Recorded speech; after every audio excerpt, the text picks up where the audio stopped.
On my first night working at that convenience store, I sold a woman.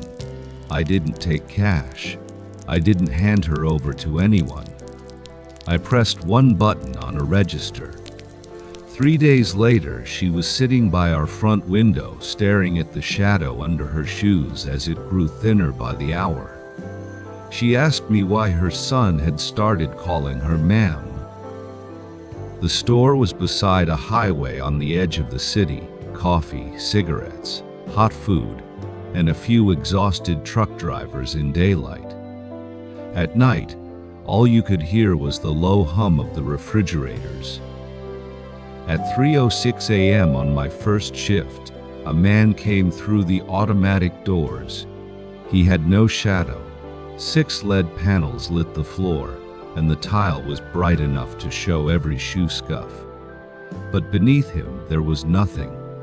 He came straight to the register and said, "I need to settle the residency of Unit 302, Building 12. The screen turned on by itself. Current holder, Melissa Carter. Transfer progress, 25%. Awaiting clerk confirmation."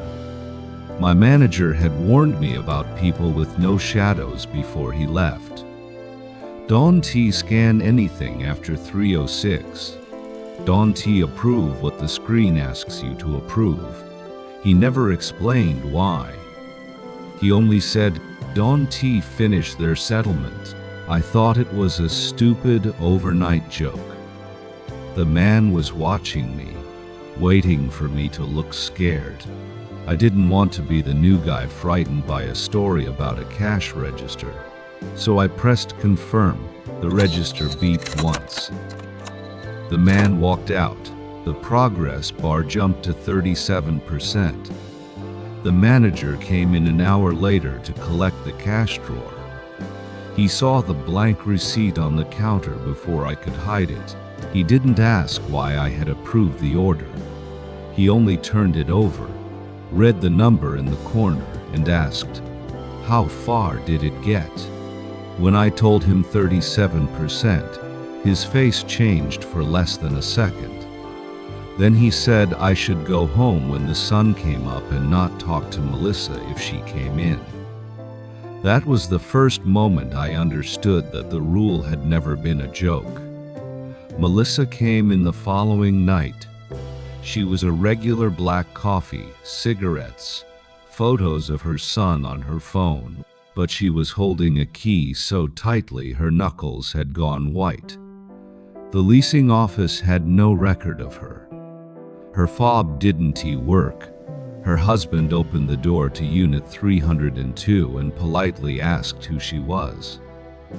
In the family photos on her phone, her husband and son were still there. Wherever Melissa should have been, there was a clean, empty shape. When she picked up her coffee, her fingerprints appeared on the paper cup, then slowly smoothed away. "My son says my voice sounds like the store announcement," she told me. The next night, Melissa waited for me in the parking lot. She had spent the day trying to prove she belonged to her own family. At the elementary school, the front desk had removed her from every authorized contact form. When she tried to hug her son at pickup, he pulled away and asked his father why a stranger knew his name. She showed me a short video she had taken in her kitchen. Her son was sitting at the table. Melissa entered the frame, said, "Honey, it is me," and the camera image tore into gray static wherever her face should have been. Her son looked straight at the empty distortion and began to cry. "I don't want to be brave," she said. "I just don't want him to forget that I was his mother." Over the next week, the world let go of her piece by piece. Her messages became blank bubbles. Her home address vanished from her bank profile. Her son started calling her ma'am. On the 7th night, she sat across from me with almost no shadow left.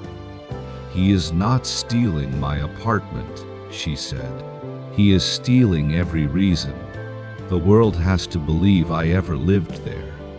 I broke into the break room computer after closing.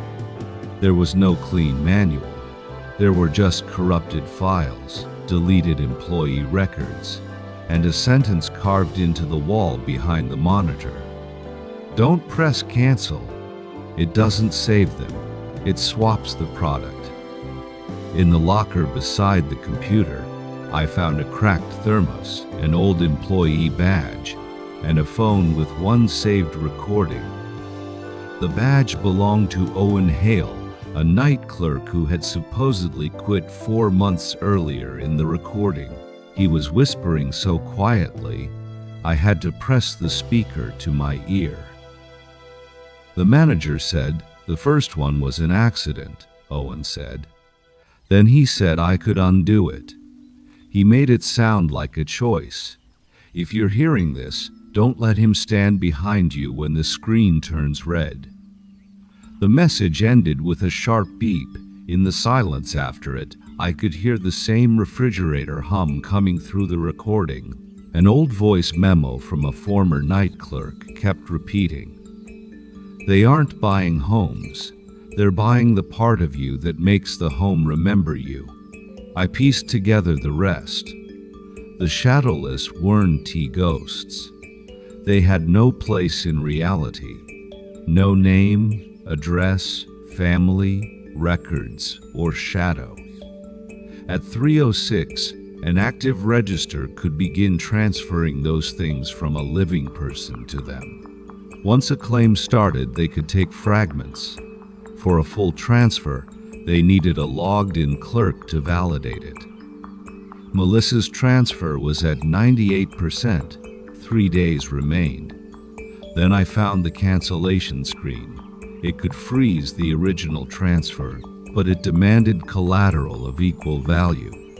The clerk's own continuity, name, address, family contacts, payroll history, everything that proved a person belonged somewhere.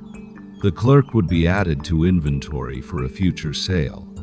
That was why the store was always hiring. My manager knew. He kept recruiting replacements, then acting surprised when people stopped showing up.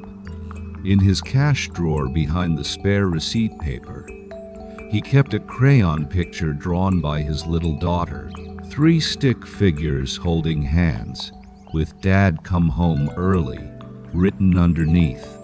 The night before Melissa's deadline, he found me reading the old badge records. He took Owen's badge from my hand and put it back in the drawer. "You think I'm the villain because I survived longer than the others," he said. "I didn't make the register. I learned how to keep it from taking the wrong people, and the right people are new hires." He looked toward the highway. "The right people are the ones who still have a choice." I wanted to believe him. That was the worst part. He had a daughter. He had a life outside the store. And I knew that if I pressed cancel with my own badge, there was a good chance I would become another forgotten name in that drawer. On the final night, he set my badge beside the register. "Log in," he said. "You owe Melissa this much." At 3:06, the shadowless man returned. Melissa's transfer had 90 seconds left. My account was displayed beside it as eligible cancellation collateral. The manager stood behind me. "Press cancel," he said, "and I'll understand why the others never came back." I looked at Melissa's empty place in the photograph. I knew I should have used my own badge. I was the one who started this. Then I saw my manager's badge on the counter. His account had higher clearance. It held his address, his family, 15 years of payroll records, and every new hire authorization he had signed. He had built this store's inventory one frightened employee at a time. I put his badge in the reader. He understood immediately. He reached for me, finally losing that calm expression. But the countdown had 12 seconds left. Confirm manager account as collateral. I pressed yes. Melissa's progress bar snapped apart. My manager's information began scrolling down the screen. His name, his home, his wife's number, his daughter's school, emergency contact. The shadowless man looked at him and smiled. "So you have a place too," he said. My manager wasn't dragged away. He didn't bleed. He just stood there, staring at the crayon drawing in his hand, unable to remember his daughter's name. The man led him out into the dark. The next morning, Melissa sent me a photograph from the zoo. Her husband had his hand on her shoulder. Her son was smiling at her. Her shadow was dark and clear on the pavement. I quit, moved across the city, changed my number, and told myself I had done the right thing. 1 month later, I stopped at an unfamiliar convenience store after a late shift. I put a bottle of water on the self-checkout. Under the $2 price, another line appeared. Witness night clerk 056, settlement complete. Non-reversible, the receipt printed before I could move. That is when I understood. The system hadn't put me in inventory. It had made sure I would remember that night forever. I didn't save anyone. I just chose someone I thought deserved to be sold more than I did.